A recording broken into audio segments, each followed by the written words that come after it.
Hello everyone, welcome to knowledge plus. इस video में आज हम लोग एनसीईआरटी क्लासिक्स हिस्ट्री चैप्टर 8 पढ़ने जा रहे हैं। तो आइए शुरू करते हैं आज का ये वीडियो। तो आज का हमारा टॉपिक है vital villages and thriving towns. तो टाउन का किस तरीके से डेवलपमेंट हुआ, विलेज किस तरीके से डेवलप हुए, उसके बारे में हम लोग पढ़ने जा रहे हैं आज। तो आइए शुरू करते हैं आज का ये video.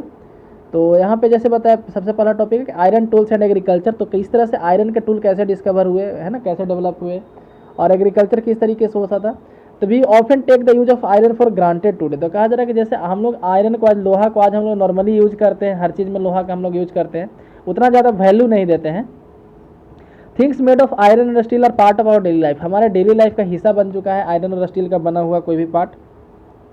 The use of iron began in the subcontinent around 3000 year ago. तो सब कंटिनेंट कहने का मतलब क्या होता है? इंडिया, पाकिस्तान, बांग्लादेश, नेपाल, भूटान, श्रीलंका, अफगानिस्तान, इस वाले इलाकों को सब कंटिनेंट कहा जाता है। ठीक है।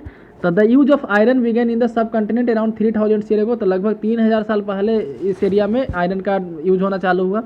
Some of the large collection of iron tools and weapons are found in the megalithic burials. तो कहा जाए जो मेगालिथिक ब्यूरियल है, ब्यूरियल साइट यानी जहाँ पे शव को दफनाया जाता था, डेड बॉडी दफनाया जाता था, वहाँ पे भी कुछ आयरन टूल्स मिले हैं। हम लोग इसके बारे में चैप्टर 4 में ही पढ़े थे, आज हम लोग चैप्टर 8 पढ़ रहे हैं। अराउंड 2500 ईयर होगा, आज के लगभग 2500 साल पहले there is evidence for the growing of iron tools.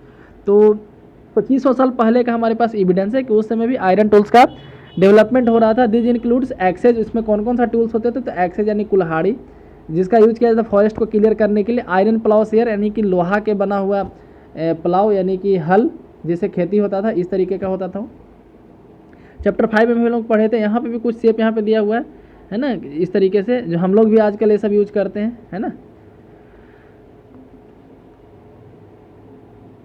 Other steps to increase production irrigation. तो कहा जा रहा है कि एग्रीकल्चर में सबसे पहले तो आयरन टूल का यूज हुआ, प्लाव यहाँ पे यूज हुआ, जो प्लो होता है, हल होता है। दूसरा है इरिगेशन बढ़ाया गया। तो kings and kingdoms you have been reading about could have not have existed without the support of flourishing village. तो कहा जा रहा है कि जो हम लोग कल पढ़ रहे थे किंग के बारे में पढ़े थे, किंगडम के बारे में, तो हम लोग मगध एम्पायर के बारे में पढ़े थे। इतना बड़ा एम्पायर था, ठीक है। तो ये तब तक नहीं एग्जिस्ट कर सकता था जब तक विलेज प्रॉस्पर नहीं किया, मतलब कि जब तक विलेज डेवलप नहीं होते तब तक ये कैसे मतलब कि डेवलप करता कोई राज। With new tools and system transplantation increase production irrigation was also use. तो कहा जा रहा है कि नए टूल तो डिस्कवर हुए ही, नए मेथड डिस्कवर हुए, जैसे ट्रांसप्लांटेशन का सिस्टम आया है ना।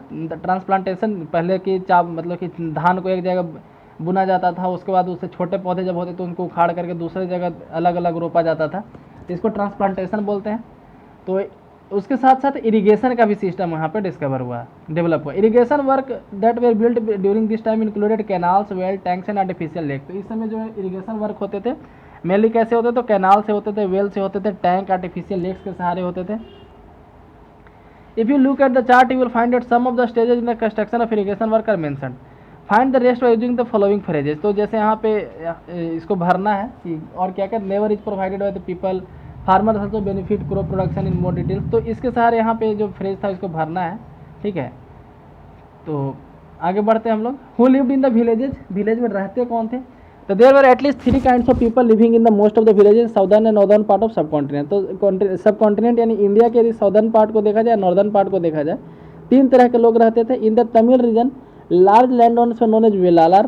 तो जो तमिल रीजन में जो है, तमिल क्षेत्र में जो बड़े लैंड ओनर्स थे उनको वेलालर बोलते थे। ऑर्डिनरी प्लॉमेंस नोन एज उजवर, ठीक है, या फिर उझावर, जो भी यहाँ पे है। And landless labour including slaves known as Kadaisiyar या अडिमई, ठीक है। तो तमिल रीजन का यहाँ बात किया जा रहा है। यदि हम लोग in the northern part of the country the village headman was known as Grama Bhojaka. तो जो नॉर्दर्न पार्ट था कंट्री का, यानी कि उत्तरी हिस्सा जो कंट्री का था, वहाँ पे उसको हेडमैन को ग्राम भोजक कहा जाता था। उसका जो हेडमैन होता था उसको usually main from the same family held the position for generation. तो ये जो ग्राम भोजक का जो पोस्ट था, एक ही फैमिली का आदमी कई जनरेशन तक उसको कैरी करता था। In other word the post was hereditary, यानी कि पोस्ट जो हेरिडिटरी था, हेरिडिटरी कहते हैं, वंशानुगत था, यानी कि उसका बेटा अपने आप ग्राम भोजक बन जाएगा। The Grama Bhojaka was often the largest land owner. Grama Bhojaka normally जो सबसे बड़े गांव के जमींदार होते थे, जिनके पास सबसे ज़्यादा ज़मीन होता था, वही बनते थे। Generally had slaves and hired worker to cultivate the land. और उनके पास स्लेव्स होते थे, नौकर होते थे, और यहाँ तक कि हायर्ड वर्कर होते थे लैंड को कल्टिवेट करने के लिए। Besides as he was powerful the king often use him to collect taxes from the village. तो कहा जाएगा राजा उसका यूज भी करता था लैंड ओनर्स का, ग्राम भोजक का, टैक्स कलेक्ट करने के लिए। He also function as a जज and sometime as a policeman. जज के रूप में भी काम करता था और पुलिसमैन के रूप में भी काम करता था। Apart from the Grama Bhojaka there were the other parts independent farmers known as Grihapati. तो कह रहा है ग्राम भोजक के अलावा गृहपति भी होते थे, ये भी इंडिपेंडेंट फार्मर होते थे। मोस्ट ऑफ मोज वर स्मॉलर लैंड ओनर्स, तो एक अभी मतलब उसके मुकाबले छोटे होते थे लैंड जमीन के मामले में। And these were men and women such as Dasa Karmakara who didn't own land, और उससे मतलब कि जिसके पास अपना लैंड नहीं होता तो उसको दास या कर्मकार कहा जाता था, ठीक है। In most village there are also some craft person, village में क्राफ्ट पर्सन भी होते थे, जैसे blacksmith, potter, carpenter, weaver, ऐसा भी होते थे। ब्लैक स्मिथ यानी लुहार, पॉटर यानी कुम्हार जो घड़ा वगैरह बनाता है, कारपेंटर यानी बढ़ई जो फर्नीचर का काम करते हैं, वीवर यानी कि जो कपड़ा वगैरह बुनते हैं। यहाँ पे एक तमिल कंपोजिशन का बात किया जा रहा है। Some of the earliest work in Tamil उन्हें संगम लिटरेचर, संगम लिटरेचर किससे रिलेटेड, तमिल कंपोजिशन से रिलेटेड। तमिलनाडु में एक काफ़ी बड़ा लिटरेचर फेस्टिवल हुआ था, वहाँ पे बहुत सारे बुक कंपोज किए गए थे अराउंड 2300 एगो, आज के लगभग 2300 साल पहले। This text were called Sangam, इस सब टेक्स्ट को संगम कहा गया। क्यों, this were suppose to have been composed and compiled in assemblies, तो इनको संगम क्यों कहते हैं, क्योंकि ये असेंबली में कंपाइल किए गए थे, मतलब कि काफ़ी एक बड़ा मेला टाइप का लगा था, कई विद्वान वहाँ पे आए थे और मदुरई में वो रहे थे कई सालों तक, है ना, वहाँ पे बनाए थे उसको, ठीक है। The Tamil term mention above found Sangam literature, तो तमिल टर्म जो भी हम लोग ऊपर में अभी मेंशन यहाँ पे पढ़े कि किसको क्या कहा जाता था सदर्न इंडिया में, जैसे यहाँ पे हम लोग पढ़े, ठीक है, इनका मेंशन मिलता है संगम लिटरेचर में। नेक्स्ट है finding out about cities, city के बारे में फाइंड कैसे करते हैं हम लोग, तो स्टोरीज के माध्यम से, ट्रेवलर, स्कल्पचर और आर्कियोलॉजी के माध्यम से। You may have heard of जातक, तो कह रहा है कि आप जातक के बारे में पढ़े होंगे। जातक क्या होता है, तो भगवान बुद्ध से रिलेटेड बचपन की कहानी को जातक बोलते हैं। This were story that were probably compose by ordinary people and there written down and preserved by Buddhist monk, तो ये स्टोरी जो थे नॉर्मली माना जाता है ऐसा कि ऑर्डिनरी पीपल के द्वारा इसको बनाए गए थे, कंपोज किए गए थे, लेकिन लिखे गए बुद्धिस्ट मॉन्क के द्वारा, जो बुद्धिस्ट साधु थे उनके द्वारा लिखे गए। Here is a part of जातक स्टोरी, यहाँ पे एक जातक स्टोरी के बारे में नीचे दिखाया गया। Which tell us how poor man gradually become rich, किस तरह से एक गरीब आदमी अमीर बना, ये जातक स्टोरी है यहाँ पे। यह क्लीवर पुअर मैन इस कहानी का टॉपिक है, शीर्षक है। Once upon a time there was a clever poor young man who lived in city, तो कहा जा रहा है कि एक समय एक क्लीवर मतलब चालाक पुअर यंग मैन था, है ना, जो सिटी में रहा करता था। हिज ओनली रिसोर्सेज वर डेड रेट, और क्या उसके पास क्या रिसोर्स था, सिर्फ एक मरा हुआ चूहा था। ये started off by selling it to coin to a hotel for their cat, तो कहा जा रहा है कि उसको जो क्या किया, 1 रुपये में एक होटल में बेच दिया, होटल के मालिक के पास एक बिल्ली था, उसके लिए वो चूहा को खरीद लिया। Then one day there was a storm, एक दिन आंधी आया, स्टॉर्म आया। The king's garden was littered with branches and leaves and the gardener was at a loss how to clear the mess, तो कहा जा रहा है कि एक दिन आंधी आया तो राजा का जो गार्डन था उसमें कई सारे पेड़ गिर गए, उसके पत्ते गिर गए, ब्रांचेज टूट के गिर गए, तो जो गार्डनर था काफ़ी टेंशन में था, है ना, कि किस तरीके से इसको साफ करेंगे हम लोग। The young man offer to clean the garden if you could keep the woods and leaves, तो कहा जा रहा है कि यंग जो लड़का था जो 1 रुपये में चूहा बेचा था, है ना, बोला कि जो हम गार्डन को साफ कर देंगे, लेकिन एक कंडीशन है कि यदि लकड़ी और जो पत्ता है हम रखेंगे तब। तो गार्डनर एग्री कर गया, ठीक है, ऐसे भी गार्डनर तो फेंकने ही वाला था। The young man rounded up all the children who were playing with and offer to sweets for every stick and leaves they could collect, तो कहा जा रहा है कि जो आदमी था जो 1 रुपये में जो बेचा था चूहा को, वो लड़का क्या किया कि आसपास में जो भी लड़के खेल रहे थे उनको बुलाया और बोला कि उन लोग को मिठाई देगा यदि वो स्टिक मतलब कि जो भी कलेक्ट करेगा, लीफ कलेक्ट करेगा। तो if no time every scrap had been neatly piled near the entrance, तो कहा जा रहा है कि तुरंत मतलब कि ज़्यादा टाइम नहीं लगा। इन नो टाइम कहने का मतलब यहाँ पे होता है कि काफ़ी कम समय में, ठीक है। तो जितना भी स्क्रैप था, जितना भी कूड़ा कचरा था, सबको एक जगह वहाँ से साफ कर दिया गया। Just then the king's potter was on the look for the fuel which take to bake his pot, तो कहा जा रहा है कि किंग का जो पॉटर था, ठीक है, वही मतलब कि जा रहा था फ्यूल के लिए। किंग का जो कुम्हार था कि मतलब कि राजा का जो कुम्हार था, ठीक है, वो मतलब कि फ्यूल के लिए जा रहा था। उसका क्या काम था फ्यूल को, तो उसको जो बना रहा था, मटका बनाया था, पॉट बनाया था, घड़ा, उसको पकाने के लिए उसको फ्यूल का जरूरत था, तो खरीदने जा रहा था, ठीक है। तो यंग मैन से मतलब जो यंग मैन चुनवाया था उसको वो बेच दिया, ठीक है, तो उसको वहाँ से पैसा मिला। Our young man now thought another plan, तो यंग मैन उसके बाद दूसरा प्लान सोचा। He carried a jar full of water to the city gate, तो क्या किया, एक मतलब कि एक जार यानी कोई बर्तन में भर करके पानी को सिटी के गेट के पास ले गया। And offered water to 500 grass cutter, 500 जो मतलब घास काटने वाले लोगों को पानी पिलाया, ठीक है, घास काटने वाले लोगों को पानी पिलाया। They were please and said, तो इससे क्या हुआ कि जो घास काटने वाले लोग थे काफ़ी खुश हो गए। तो बोले कि तुमको इसके बदले में क्या चाहिए, हम लोग तुम्हारे बदले में क्या कर सकते हैं। तो वो बोला कि I shall let you know when I need your help, तो वो बोला कि जब हमको जरूरत पड़ेगा आप लोग से हम कुछ मांग लेंगे। Then he made friends with trader, उसके साथ उसके बाद वो क्या किया, ट्रेडर्स के साथ दोस्ती किया। ट्रेडर्स यानी कि कुछ व्यापारी के साथ वो दोस्ती किया। One day the trader told him, तो एक दिन व्यापारी क्या बोला कि tomorrow horse dealer is coming to town with 500 horses, तो कहा जा रहा है कि मतलब कि ट्रेडर बोला कि कल कुछ व्यापारी यहाँ पे आ रहे हैं, घोड़ा के व्यापारी हैं, हॉर्स डीलर है, शहर में 500 घोड़े के साथ आ रहे हैं। तो उतना सुनते ही यंग मैन क्या किया, ग्रास कटर के पास गया और कहा कि please give me A bundle of grass each. तो कहा जा रहा है कि आप लोग को हम पानी पिलाए थे, उसके बदले में हमको एक एक बंडल ग्रास दीजिए। And don't sell your grass until mine is sold, और अपना मतलब कि घास तब तक नहीं बेचिएगा जब तक मेरा ना बिक जाए। They agreed and give them 500 bundle of grass. तो वो लोग खुश हो गए, मतलब कि वो लोग तो बोले ही थे कि हम आप तुम्हारा मदद करेंगे, तो 500 बंडल ऑफ ग्रास दे दिए। When the horses dealer couldn't buy grass anywhere else he purchase the young man's grass for 1000 coin. तो जैसे यहाँ पे बोल दिया था लड़का कि आप लोग जब तक मेरा ना बिक जाए तब तक आप लोग नहीं बेचिएगा। तो घोड़ा का जो डीलर आया था, है ना, वो घास को नहीं खरीद पाया क्योंकि कोई बेच ही नहीं रहा था, तो उस लड़के से खरीदे 1000 कॉइन से। ठीक है, तो ये था एक जातक का स्टोरी। जातक का स्टोरी था, मतलब कि इसमें कहानियाँ सुनाई जाती हैं। तो we can use other kinds of evidence to find out about life in some of these early cities. तो ऐसा सिटी में, मतलब कि जो सिटी जो हम लोग यहाँ पे पीछे एक बार फिर पढ़ लेते हैं थोड़ा सा। ठीक है, यहाँ पे एक स्टोरी सुनाया गया जिसमें एक कैसे अमीर, मतलब कि गरीब लड़का कैसे अमीर बना। तो हम लोग और भी कई तरीके हैं एविडेंस, कई तरीके की एविडेंस है जिससे हम लोग सिटी लाइफ के बारे में पता कर सकते हैं कि पहले के सिटी में किस तरह का लाइफ हुआ करता था। Sculpture carved in depicting people life in town and villages always in the forest. तो कहा जा रहा है कि स्कल्पचर मिले हैं जिसमें सिटी लाइफ डिपिक्ट किया गया है या फिर फॉरेस्ट लाइफ डिपिक्ट किया गया। Many of these sculpture was used to decorate railing. तो ऐसे स्कल्पचर का यूज कहाँ किया जाता था, लेकिन अधिकांशतः रेलिंग को डेकोरेट करने में, पिलर या फिर बिल्डिंग के गेटवे को डेकोरेट करने में। ठीक है, यहाँ पे जैसे दिखाया गया है, एक मिनट, ये जो है रिंगवेल है, यहाँ पे रिंगवेल फाउंड इन दिल्ली। ठीक है, ये एक रिंगवेल है जो दिल्ली में मिला है। ठीक है, इस तरह का कुआं है। ठीक है, आप देख सकते हैं जो दिल्ली में मिला है, इस तरह का कुआं है। उसके नीचे यहाँ पे है कि स्कल्पचर फ्रॉम सांची। सांची में से ऐसा स्कल्पचर मिला है जिसमें यहाँ पे दिखाया गया है कि किस तरीके से यहाँ पे हाथी वगैरह दिखाया है। इससे क्या पता चलता है कि उस समय के आदमी हाथी का यूज करते थे। ठीक है, उसके अलावा फिर यहाँ पे डिफरेंट लाइफ के बारे में दिखाया है, कैसे लोग जीते थे, है ना। तो इससे हम लोग को पता चलता है। यहाँ पे लिखा गया कि this sculpture from Sanchi site in stupa in Madhya Pradesh. Madhya Pradesh में सांची में बनाया गया है। ठीक है, सिटी में किस तरीके से लाइफ होता है उसको यहाँ पे दिखाया गया है। ठीक है, many of the cities that developed from about 2500 year ago were capital of Mahajanapada. तो कहते लगभग आज से 2500 साल पहले जो सिटी डेवलप हुए, अधिकांशतः जो है महाजनपद के कैपिटल हुआ करते थे।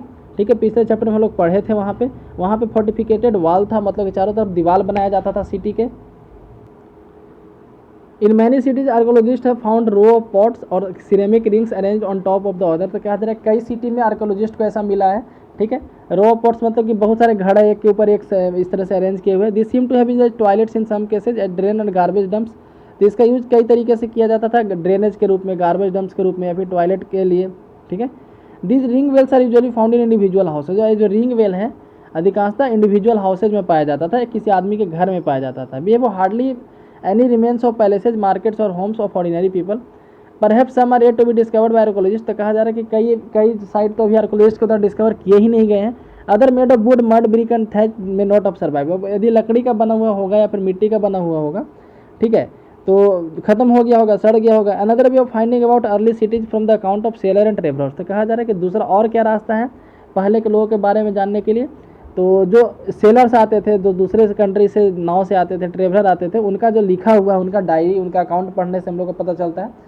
One of the most detail account that has been found unknown Greek sailor. तो यहाँ पे बताया जा रहा है कि one of the most detail account that has been found, एक अकाउंट इस तरह का मिला है, किसका है नहीं पता, लेकिन वो ग्रीक सेलर था। ही described all the ports he visited. वो अपने अकाउंट में बताया है कि जहाँ जहाँ वो विजिट किया है उसके बारे में बताया।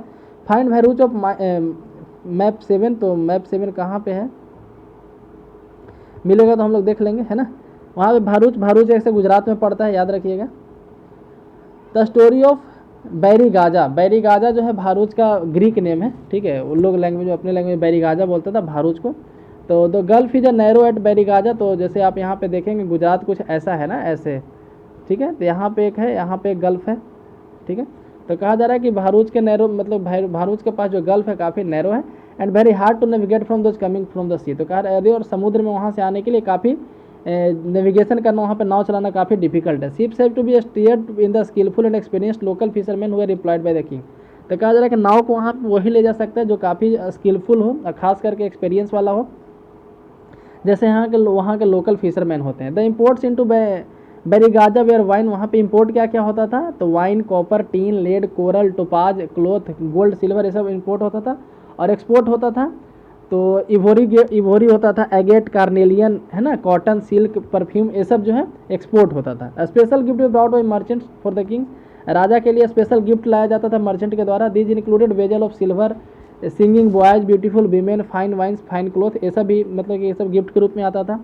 आगे हम लोग कॉइन के बारे में पढ़ते हैं। तो यहाँ पे कॉइन के बारे में बताएगा पंच मार्क्ड कॉइन, ठीक है। पंच मार्क्ड कॉइन क्या होता है, इस तरीके का आप शेप देख सकते हैं।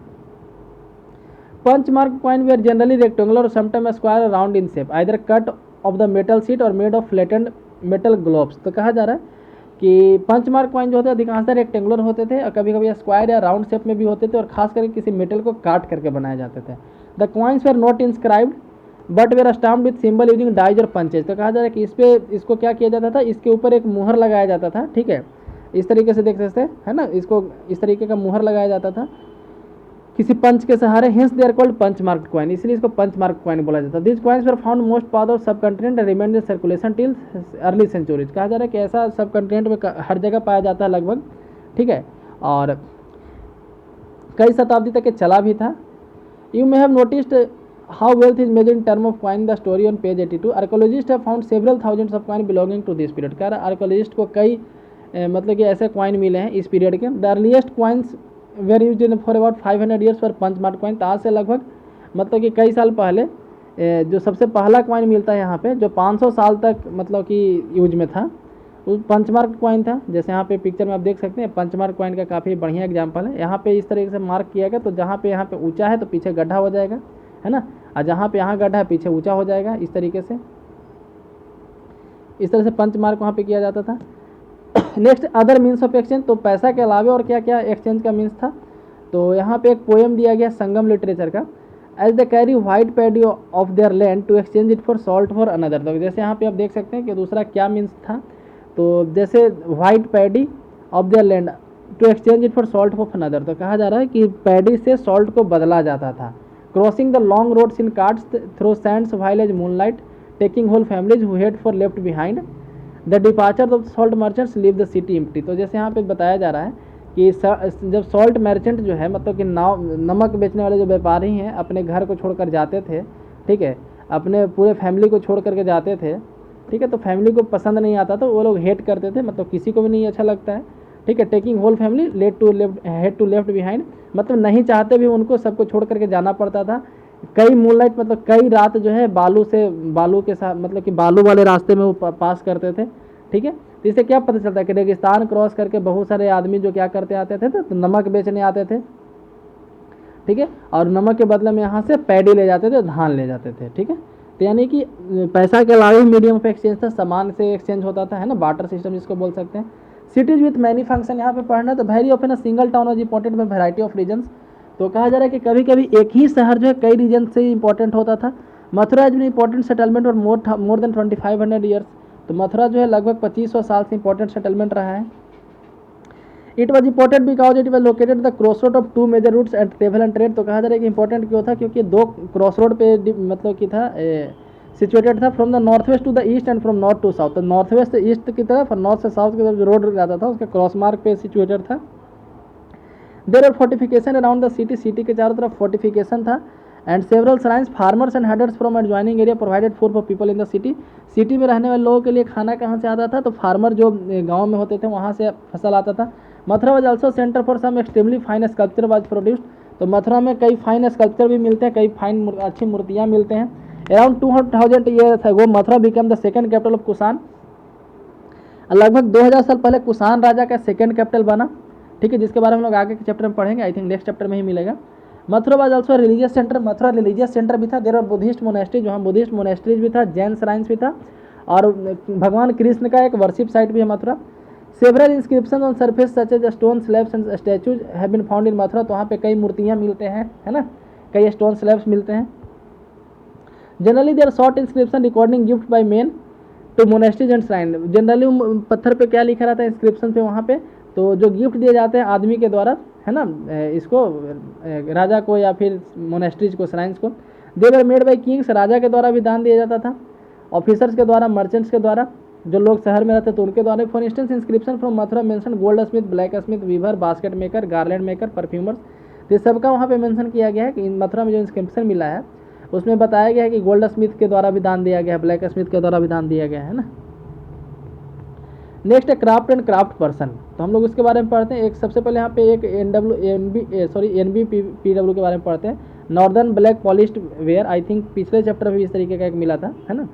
तो is a hard wheel made metallic looking ware with a shiny black surface, तो कहा जा रहा है कि एक हार्ड है, ठीक है, और शाइनी लुकिंग सरफेस होता है, ब्लैक सरफेस होता है। The potter use to expose the earthen ware to very high temperature, तो इसे कैसे बनाया जाता था, तो नॉर्मल जो मिट्टी का घड़ा होता है उसी को और ज़्यादा इसको पकाया जाता था वेरी हाई टेम्परेचर पे, ठीक है, जिसके कारण से ब्लैक हो जाता था इसका सरफेस। उसके बाद ब्लैक को जो काफ़ी उसको पॉलिश किया जाता था। The fine black slip was also applied this which give the pottery mirror like shine, तो इसको इतना चमकाया जाता था कि मिरर जैसा साइन आ जाता। हम लोग एक पढ़े थे red black painted grey ware, हम लोग सॉरी पेंटेड ग्रे वेयर के बारे में पीछे चैप्टर हम लोग पढ़े थे, है ना। देखते हैं क्राफ्ट एंड क्राफ्ट पर्सन, तो we have also archaeological evidence for the craft, तो कहा जा रहा है कि हम लोग के पास क्राफ्ट के बारे में भी एविडेंस है। This include extremely fine pottery known as northern black polished ware, तो काफ़ी एक इंपॉर्टेंट पॉटरी मिलता है northern black polished ware. It is named from the fact generally found in the northern part of the subcontinent, तो इसका नाम ऐसा क्यों पड़ा, तो क्योंकि नॉर्दर्न हिस्से में मिलता है, ब्लैक कलर का होता है और काफ़ी ज़्यादा पॉलिश्ड होता है, ठीक है। वेयर यानी कि बर्तन। Remember the archaeological evidence of many craft may not have survived, कहा जा रहा है कि ऐसा सोचिए कि बहुत सारा क्राफ्ट का जो एविडेंस है सर्वाइव ही नहीं कर पाया होगा, क्योंकि मिट्टी का होगा, लकड़ी का होगा, तो सड़ गया होगा। We know from test that the manufacture of cloth was important, there were famous centre such as Varanasi in the north and Madurai in the south, both men and women work in this centre, तो कहा जा रहा है कपड़ा बनाने का important centre north में वाराणसी था, साउथ में मदुरई था। Many craft person and merchants now formed association called श्रेणीज, तो कहा जा रहा है बहुत सारे क्राफ्ट पर्सन और मर्चेंट जो थे अब एसोसिएशन बना रहे थे जिसको श्रेणी के नाम से जाना जाता था। दिस श्रेणी of craft person provided training, तो जो श्रेणी थे क्राफ्ट पर्सन के ये ट्रेनिंग प्रोवाइड करते थे, प्रोक्यूर्ड रॉ मटेरियल प्रोक्यूर करते थे, and distributed the finished product, और फिनिश्ड प्रोडक्ट को डिस्ट्रीब्यूट करते थे। देन श्रेणीज of merchant organise the trade, जो मर्चेंट के श्रेणी थे ट्रेड को ऑर्गेनाइज करते थे। श्रेणी also serve as banks where the rich mens and women deposit money, श्रेणी जो है बैंक की तरह भी काम करते थे जहाँ पे लोग अपना पैसा जमा करते थे। दिस वॉज इन्वेस्टेड, पैसा को इन्वेस्ट कर दिया जाता था, and part of the interest was written, और कुछ जो है रिटर्न मतलब इंटरेस्ट के रूप में रिटर्न किया जाता था, ठीक है। आगे हम लोग पढ़ते हैं rules for spinning and weaving, spinning और वीविंग के लिए क्या नियम कानून था उसके बारे में हम लोग पढ़ते हैं। तो पिछले चैप्टर में हम लोग अर्थशास्त्र के बारे में पढ़े थे। अर्थशास्त्र एक बुक था जो कौटिल्य के द्वारा लिखा गया था, चाणक्य जिनको बोलते हैं, चाणक्य के द्वारा लिखा गया था। तो उसमें एक रूल बताया गया है, they describe how spinning and weaving could be done in workshop under the supervision of special official, तो उसमें बताया गया किस तरीके से स्पिनिंग या वीविंग किया जाता था काफ़ी स्पेशल ऑफिशियल के देखरेख में। Widows, young man who were differently abled, nuns, mother of courtesans, retired women servants of the king, women also retire from service in temple, may be used for processing wool, bar, cotton, hemp and flax, तो कहा जा रहा है कि ये सब process करने के लिए किन का यूज़ किया जाता था, तो वीमेन का, विडो वीमेन का, यंग वीमेन का, मतलब हर लेवल के आदमी का यहाँ पे यूज़ किया जाता था, खास करके वीमेन का संख्या ज़्यादा होता था। They should be paid according to quality and quantity of work, तो अपने काम के क्वालिटी और क्वांटिटी के आधार पर उनको पेमेंट दिया जाता था। Women were not permitted to leave their homes, can send maid servant to bring a raw material from the superintendent and take the finished work back to him, तो क्या है जो लोग women were not permitted to leave their home, तो जिस women को घर मतलब घर से बाहर निकलने का इजाज़त नहीं होता था, परमिशन नहीं होता था कि घर से बाहर नहीं जाना, ऐसा परमिशन नहीं होता था, ठीक है, तो उनको क्या होता था कि उनके घर पे ही रॉ मटेरियल भेज दिया जाता था, ठीक है, और जो फिनिश्ड वर्क होता था वापस कोई आदमी आकर के उसको ले जाता था। Men women who can visit the workshop should go at the dawn to give their work and receive their wages, तो जो वीमेन जो है वर्क करते थे शाम को अपने घर चले जाते थे। There should be enough light to examine the work, कहा जा रहा है कि जहाँ पे काम होता था वहाँ पे इनफ लाइट होता था काम को देखने के लिए, एग्जामिन करने के लिए। In case the superintendent looks the women for talks about anything other than the work, he should be punished, और यदि जो सुपरिटेंडेंट है काम के अलावा दूसरी तरीके से बात करता है वीमेन से तो उसको पनिश किया जाता था। If a women doesn't complete her work so she will have to pay a fine, यदि वुमेन अपना वर्क कंप्लीट नहीं करती तो उसको फाइन देना पड़ता था, और यहाँ तक कि उसका थंब भी कभी कभी काट लिया जाता था। अब हम लोग पढ़ते हैं क्लोजर लुक अरिका मेडू यानी कि पुडुचेरी के पास है। Find Arikamedu in Puducherry and read the box on Rome on page 88, तो हम लोग पीछे चैप्टर में से पढ़ चुके हैं, है ना। Between 2200 and 1900 years ago, Arica Medu was a coastal settlement where ships unloaded goods for distant land. तो अरिका मेडू एक कोस्टल सेटलमेंट था, ठीक है, जहाँ पे काफ़ी दूर से शिप आते थे. अ मैसिव ब्रिक स्ट्रक्चर बीच में भी है, warehouse was found at the site. वहाँ से एक वेयर हाउस भी मिला है, गोदाम भी मिला है जो बना हुआ है ब्रिक का.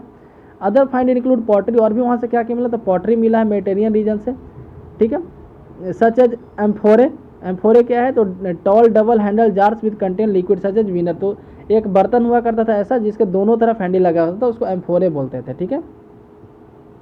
And stamped red glazed pottery known as Arretine ware. तो एरेटाइन वेयर भी वहाँ से मिला. एरेटाइन वेयर क्या होता था, रेड ग्लेज्ड पॉटरी होता है, बीच में named after city in Italy, एक इटली के शहर के नाम पे रखा गया था Arretine. This was made by pressing wet clay into the stamp mould. There was yet another kind of pottery which was made locally. एक और वहाँ पे पॉटरी था जो लोकली वहीं पे बनाया था. दो Roman designs were used, Roman lamps, glassware and James also found the site. वहाँ पे रोमन लैम्प, ग्लासवेयर या फिर जेम्स वगैरह भी पाए मिले हैं वहाँ पे. Small tanks have been found were the probably dyeing vats. छोटे छोटे टैंक्स भी मिले हैं, मतलब उसको यूज किस लिए किया जाता होगा, तो डाइंग के लिए, कपड़ा को डाई करने के लिए, रंगने के लिए यूज किया जाता होगा. There is plenty of evidence for making of beads from semi precious stone. वहाँ पे बीड्स बनाने का भी कुछ एविडेंस मिला है ना, सेमी प्रीशियस स्टोन से, ग्लास से, ठीक है. यहाँ पे आप देख सकते हैं, इस पे लिखा हुआ Tamil Brahmi inscription, several pieces of pottery have been inscription in Brahmi which was used in write to Tamil, ठीक है. नेक्स्ट हम लोग पढ़ते हैं रोम के बारे में. This one of the oldest cities in Europe. Rome जो है इटली का ओल्डेस्ट सिटी है, मतलब वन ऑफ द ओल्डेस्ट है. And was developed around the same time as city in the Ganga valley. और लगभग उसी समय डेवलप हुआ जिस समय इंडिया में गंगा वैली में जब स्टेट डेवलप हुआ है, उसी समय डेवलप हुआ था. Rome was capital of the largest empire, one of the spread across Europe, North Africa and West Asia. तो कहा जाए रोम एक बहुत बड़े एम्पायर का कभी राजधानी हुआ करता था, ठीक है. और राजधानी मतलब कितना बड़ा एम्पायर था, तो यूरोप से लेके नॉर्थ अफ्रीका और वेस्ट एशिया तक. Augustus, one of the most important emperor, ruled over 2000 years ago, said that found Rome a city of brick and make into city of marble. तो कहा जा रहा है कि एक अगस्तस नाम के कोई राजा था, ठीक है, जो लगभग 2000 साल पहले यहाँ रूल किया था. उसके द्वारा कहा गया था कि जब उस सिटी को फाउंड किया था, है ना, दैट द फाउंड मतलब जब वो राज करना चालू किया था तो सिटी क्या था, सिटी ऑफ ब्रिक था. रोम जो है सिटी ऑफ ब्रिक था, और जब अभी जो है सिटी ऑफ मार्बल है, मतलब कि काफ़ी ज़्यादा डेवलपमेंट किया, उसके द्वारा ऐसा कहा गया. He and later rules build temple and palaces. वहाँ पर टेम्पल और पैलेसेज बनाए गए उसके द्वारा और डिफरेंट राजाओं के द्वारा. They also built huge amphitheatres, open arena surrounded by tiers और ships where citizens could watch all kind of shows, public baths, है ना, with separate timing for men and women where people met and relax. तो उसके द्वारा amphi theatre बनाए गए थे जहाँ पे लोग जाकर के रिलैक्स लेते थे, है ना, कुछ कुछ सुनते थे. वहाँ पे एंटरटेनमेंट का मेन सोर्स हुआ करता था. नेक्स्ट है huge adequate channel to supply water. वहाँ पे काफ़ी ज़्यादा मतलब कि एडिक्वेट चैनल था पानी की सप्लाई के लिए. Were build to bring water to city for baths, fountains and toilets, ठीक है. तो इसके साथ चैप्टर समाप्त होता है. फिल इन द ब्लैंक्स को कमेंट सेक्शन में बताइए. और यहाँ पे देखते हैं डेट के बारे में. तो beginning of the iron use लगभग 3000 साल पहले. Increase in use of iron cities, punch mark coin 2500 साल पहले, punch mark coin. Beginning of the composition of Sangam literature 2300 साल पहले.